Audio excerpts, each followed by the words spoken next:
ndị be anyị bịakwanụ ka unu nụrụ na dibịa na-efe alụsị a na-akpọ Ogwugwu gwara ndị unu na-afụ ebe a na fasi na ngwurufa wee kwapụ na alụsị bụ ife nwezikwa n'ebe ahụ na alụsị ahụ kwuru wee sio na onye nwa nwezi ezinụlọ be ndị anụnwa na ndị akolo akpafa ka fasi na ngwurufa wee pụọ ka nya bụ alụsị ka alụgharịa unu ebe ahụ na onye bụ alụsị ya enwezikwa n'ebe ahụ nke bụ na nya bụ nwa dibịa na-efe alụsị je kpọrọ ndị isi mkpụrụ mmiri ọ na-enyegasị 55 naira ma ndị o ji ọtụmọmkpụ wee kechisie afọ ọkpa wee gbọrụfa wee jebe na be ndị unu na-afụ ebe a wee ruo na-akụrisi fensifa na-akụrisi ụnọfa were egbe mkpọ na ana na-agbarisi ebe niile nke bụ na ebe enyiri ozu na ndị ahụ je na-akụrisi inyi ozu gwa ndị afa si na befa kwapụ na-alụsị bụzikwa na ife nwe ngwurufa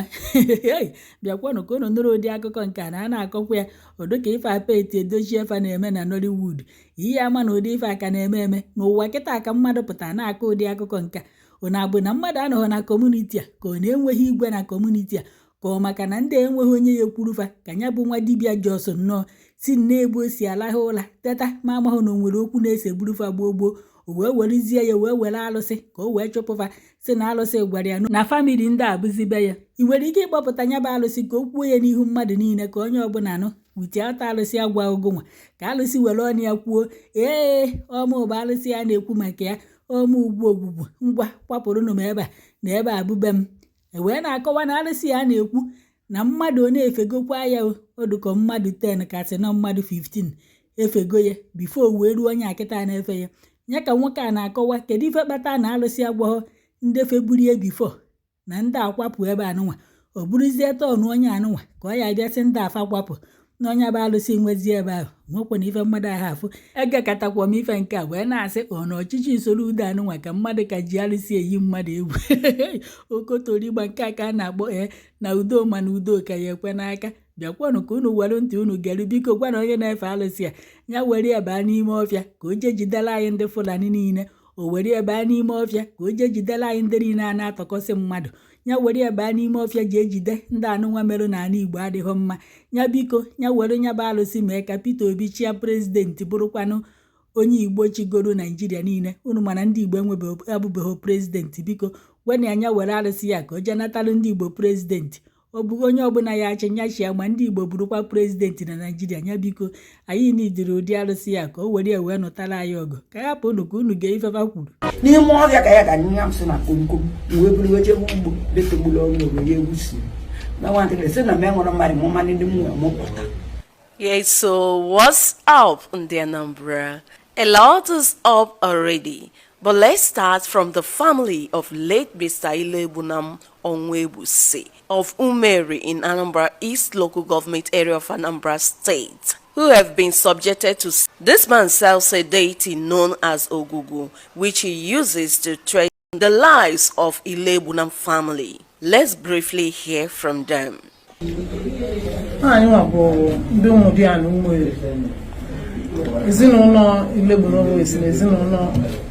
James ya mmadụ ndị ahụ onye alụsị ahụ bịa chịrị igwe mmadụ chịrị ọtụtụ ndị mmadụ bịa na-akpụkpọ fensị anyị na-egbutu osisi na-akpụkpọ ini ozu ini na nke ya mmadụ sị na ya ga-egbu anyị na ya ga-abla anyị ndị na ya ga-egbochapụ ezinụlọ Ilegbunam na ya egbukposigo ezinụlọ James ya mmadụ n'ọzi nwa ya nwaanyị ka ọ fọziri igbu na ụmụnne m na ibe mbute shovel na ya ga-eji ya kugbuo nwanne m nwoke ọ sị na ya esi ebe a pụọ na ya agbaga afa na alụsị asịgo ya na anyị ga-esi ebe ahụ pụọ so mekọta mkpọtụ ahụ na-agba mkpọ na ana ọ ga-agbalị ya 30 rounds 40 rounds ọgbọgị na-agbụ ya n'ime kọmpaụnd ndị a gbọwasịgo wọlụ ha ndị bịala investigeshon na ndị bịa nene ihe ebe ahụ katara fukwu ya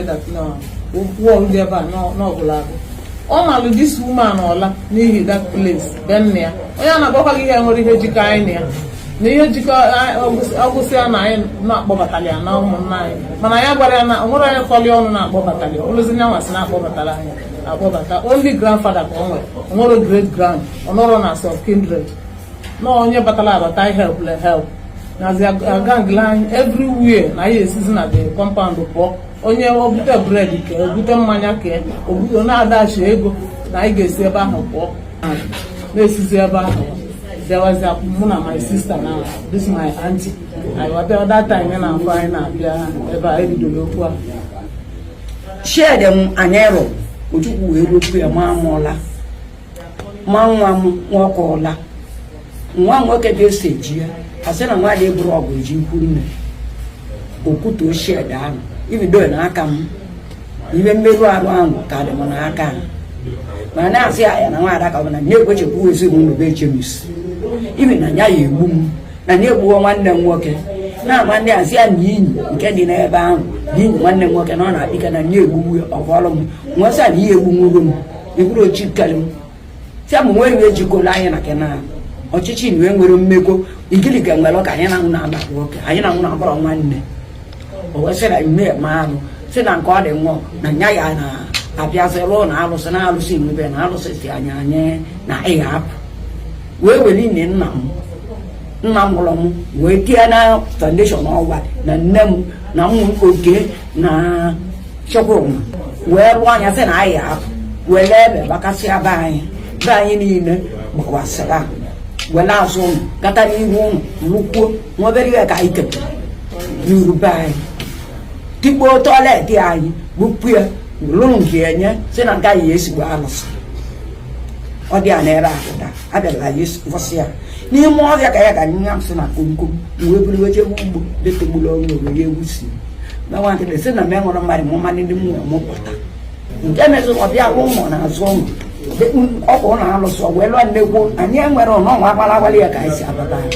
o wee lụọ ụnụ lụọ ya deki ka abụrụ ihe esi anyị alụ ya ọsọ ụmụ nwaanyị ahụ na-alịrị ọ na o mekọtazi ala wee ebe nwere polisi ọya wee ya kpochie anyị ụnụ a wee kwụrụ ọsịrọ ntụkaba na o wee gata n'ihu ụnụ wee bịa alụ ebe ọlụ wee butesịrị ma fanta ma oji ma ite ma nkonko ma nkonko ma ọchọ mgbọ dị ya si na ọba alụsị nke mesịrị nke ebe azụ obodo ojiri ebu patagbuo unu si na onwe ya adaba ma ọ pụrụ mmụọ wee buru ihe nwa wee pụọ wee debe ọ na-abala agwali ọ dị akịta so otu a ka nwoke a si wee bịa wee kutube ma fensị ife na ajụọ ya ogene o mebisi ma toilet nwanne anyị nwaanyị ya economic trees akụrụ ebe ahụ o butusiri ya shop nwanne anyị nwaanyị alụ ọ bịa kwatuo ya nwanne nwaanyị abịa jụọ ya ogene ọmanya ụla nwa nwoke bịakwesị aka dịta ma bịa mere ọmakwa onye ụla n'ebe ahụ bụba alụsị na alụsị si na ọnyanwa nwere 2 compounds na a ga-apụ ajụọ ya ọ bụ ebe a bụ ebe izizi enwere alụsị obodo ya na Igbo niile enwere alụsị nwere ebe alụsị bi ndị mmadụ na-ebiri around and again na alụsị a na ụdị nwa kịta bụ the 9th person onye nke ite naanị na-ebu anọ n'isi dị alụsị na the 8 people mbugoli anụ alụsị ahụ agwara ọfa na ndị a bi naanị ya na ha ga-apụ ọ bụrụ gị nwa gị bụ onye nke ite naanị ka ọ ga-agwa somebody gwakwuru ya ka a na-ekwu okwu asị ya ọ bụ gị ga-agbara alụsị ọ bụ na alụsị si na ndị a nọ n'anya ịrapụ alụsị ka ọ gbala onwe ya ọsị na asị na ndị a ga-apụlele na a ga-akpọta katapila level ụlọ ha kwatuo fasị ebe ahụ akwapụ so ka e na-emezi my mother maka my mother ka nọ ndụ ọ na-ebezi my sister wee bịazie wee sị na ọ ka abịala Ministry of Women Affairs because na ha nọ otu unu si enyere ndị mmadụ aka so they came. Ilegbunam family have refused to be subjected, all thanks to Anambra State government under Professor Charles Chukwuma Soludo for being a listening ear. Meanwhile, the matter is in the courts and justice must prevail.